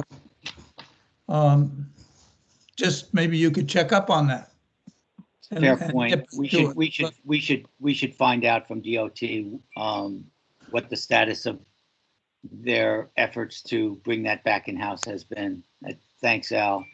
I'd like to also then, if they do that, to continue. Right. That I didn't hear any discussion about saving money. And if we can save money by doing it in-house, then I think we should do that. That makes sense. Yeah. And that's, the way they can address that. Thank you. Lauren? Yes, thank you. What I wanted to bring up was an article that, the board kind of shared around concerning some testing that was being done without contracting. And, we had this kind of discussion about, is it exempt because of the executive order 7, I think GG or something like that. But once again, I'd just like to bring up my concern that I understand that there are changes made in because of emergency procurements. I just don't know if that allows for the absence of contracting altogether. And I just like to keep the board kind of aware that as the pandemic winds down, that's something that may continue to come forward to us. These issues of no contracts being had at all, or kind of dubious contracts being made during the course of the pandemic, and what services are going to continue to be utilized without these contracts in place. So that's just the concern I wanted to bring in front of the board. Thank you, Lauren. I know that subject is on Al's list of some of on the data analysis work group to look at, and will undoubtedly be part of the conversation that we have with OPM about trying to figure out, what our priority should be. But thank you for keeping that in our consciousness. Were there any other business? Bob, did you have your hand up? No, nothing. No. No. Yes, Yeah. just two really brief comments. Following up on Al's comment, it was my understanding that for the first 2 years that DOT was hiring people, but more recently they haven't. So I think that follow-up with them makes sense to see what is going on with them. What was the hiring? Because I believe that they gave us a 5-year plan to bring that work in-house, except for certain specialties to it.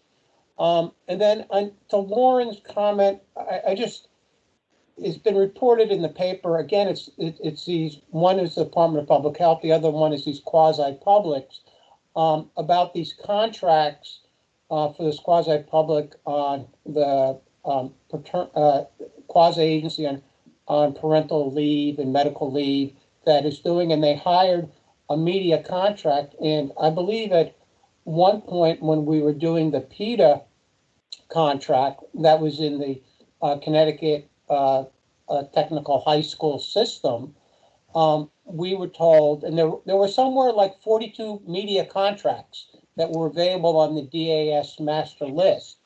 And I believe that Carol Wilson was before us and said, yeah, in the future, we're going to require people to get 2 or 3 quotes before moving forward. And, it gets to this point of, are we following the rules, right? Or are we not following the rules? And, this quasi-public, there's 42 agencies 42 media groups that are out there. And it looks like we went outside that to hire somebody, and it doesn't give the public a real level of confidence that we're doing things in an open and transparent way. It appears more opaque than anything else. So I just wanted to comment on Lauren. I think that was what you're referring to, is what fits into the bucket of a COVID emergency procurement and what does not. And I appreciate her raising that issue. Thank you, Bob. Any other business? I'm going to move to public comment, and David, you help me recognize folks from the public. Is there anyone from the public that wants to comment? Yes, I'd like to comment, please. My name, yes. Go ahead. Hi, my name is Phillipe de Montigny. I'm the founder of Enstructure, and which owns Gateway Terminal and Gateway New London. First of all, for those who don't know me, so I'm the founder of the company. My partner Matt Satnick is also on the line, and we are as I mentioned, we own Gateway Terminal as well as 5 other ports throughout the country.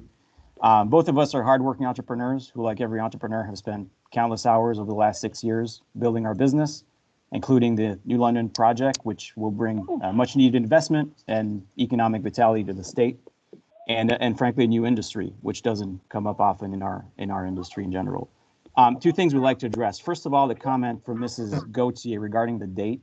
There seemed to be some suggestion that Enstructure was founded in 2018.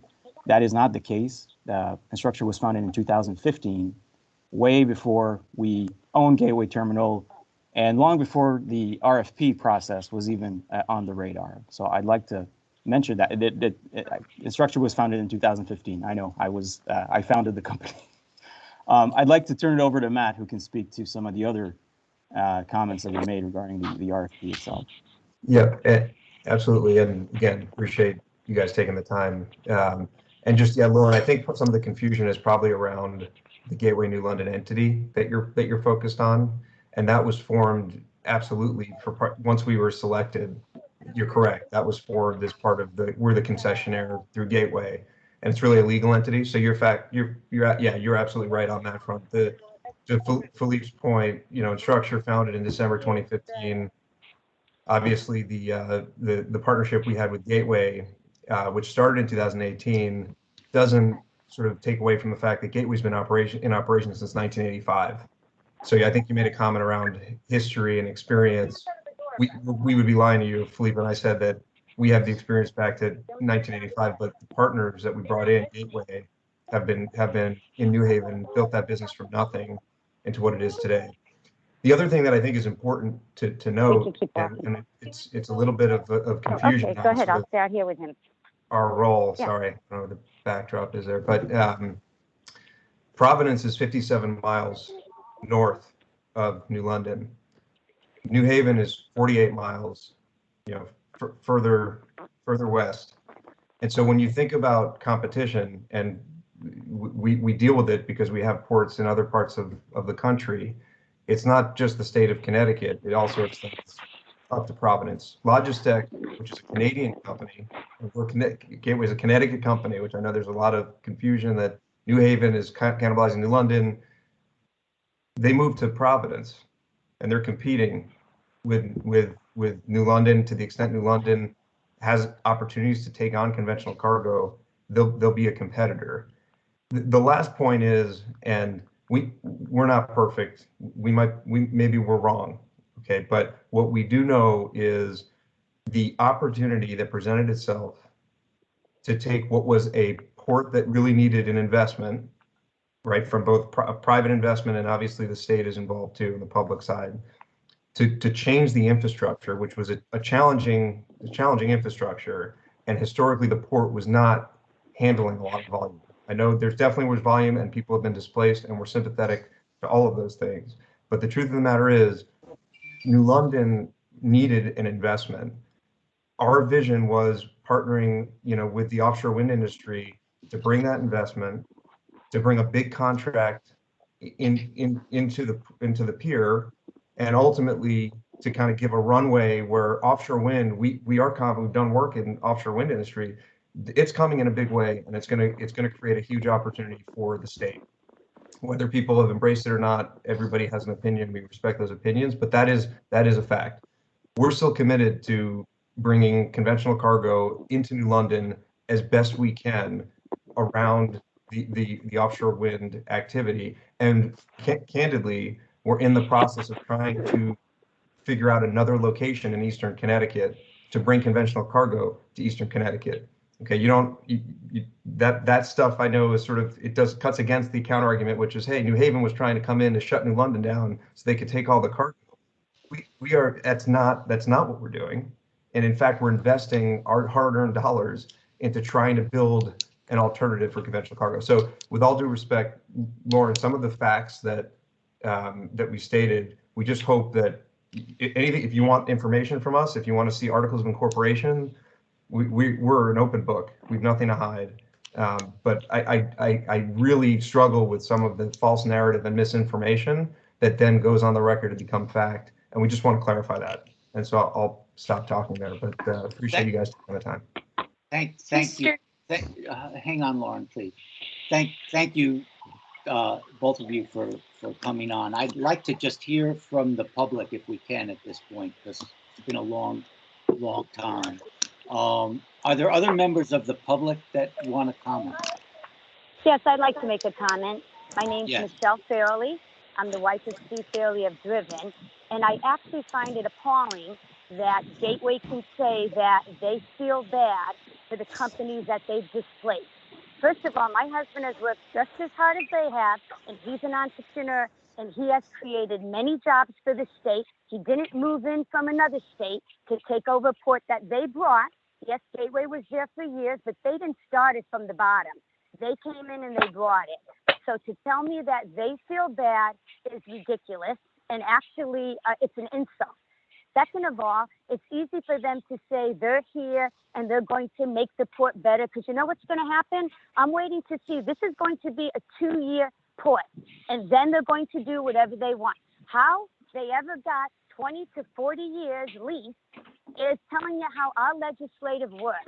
So when I've listened all morning on, which I feel bad that the chairman and the other people on the committee have spent hours and hours of coming up with information. What I find ridiculous is, for what?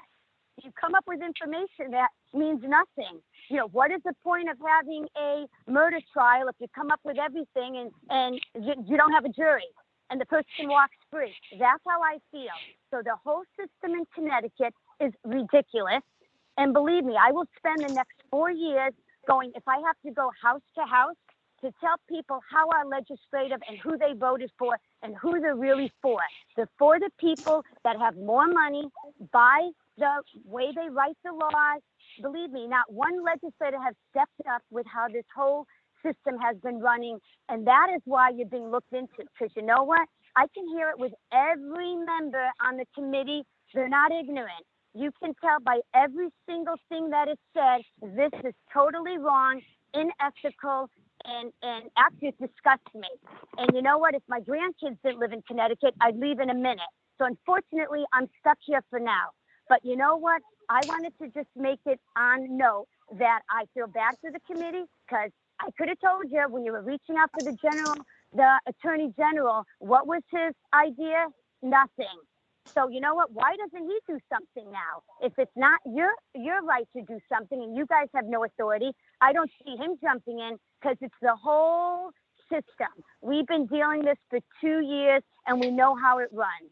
So basically, right, shame on us in Connecticut, and I'm sorry for the tax people and the people that live here. And that's what I needed to say. Thank you. Is there other public comment? Could I please speak? Kevin Blacker. Okay, go ahead.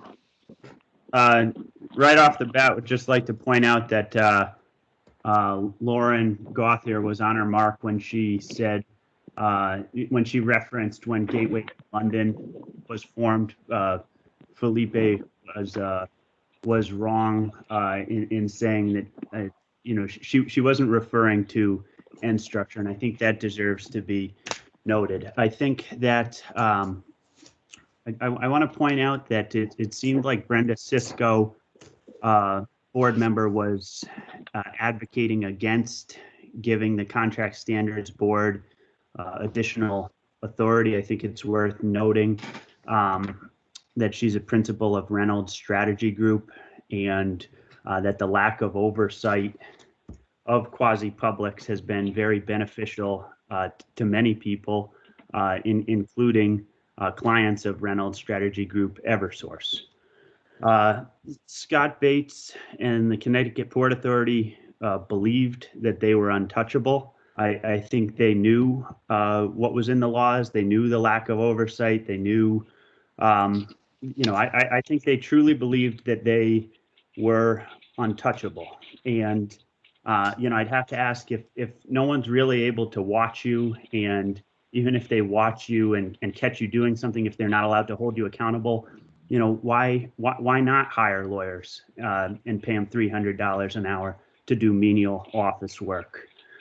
Why not buy artwork from a chair's daughter? Why not hire your wife's out-of-state friend for the much more expensive interior design contract?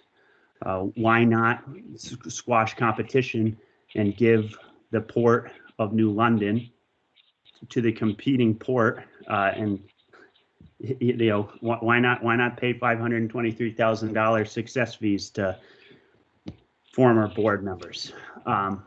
And I think I can hear in Robert Ilg's voice, I think he outright said he's discouraged. I'd like to say,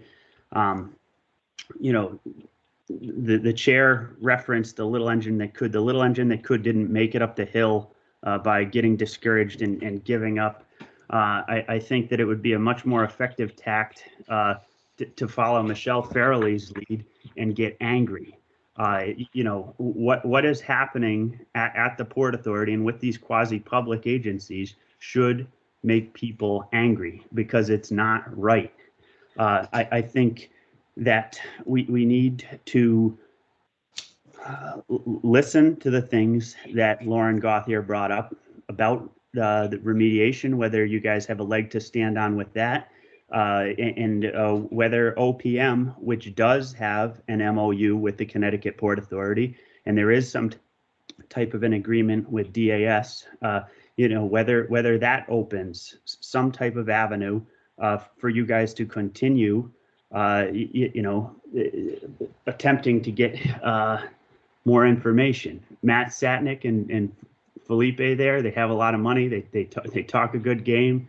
And they're going to try and develop a place up the river there at the former Rock 10 probably, and we're all going to pay more to have that cargo, brought up the river there, so that they can enjoy our foreign trade zone and our qualified opportunity zone. The press would be completely remiss if they don't read the SEC filings and see that one of their business associates, one of their partners at Enstructure is Brian Lakes Frank, Jane Harmon's son, former California Congresswoman Jane Harmon, Scott Bates' friend.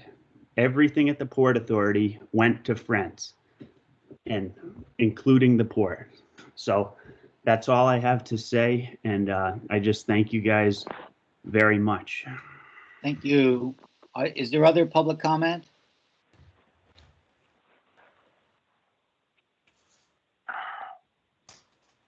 David, did you see any other? Nope. Lauren? Yes, thank you, Chairman. I'd just like to address Mr. Satnick since he addressed some of his comments to me. I appreciate you coming and offering to be an open book, and so maybe you can offer some enlightenment on our questions.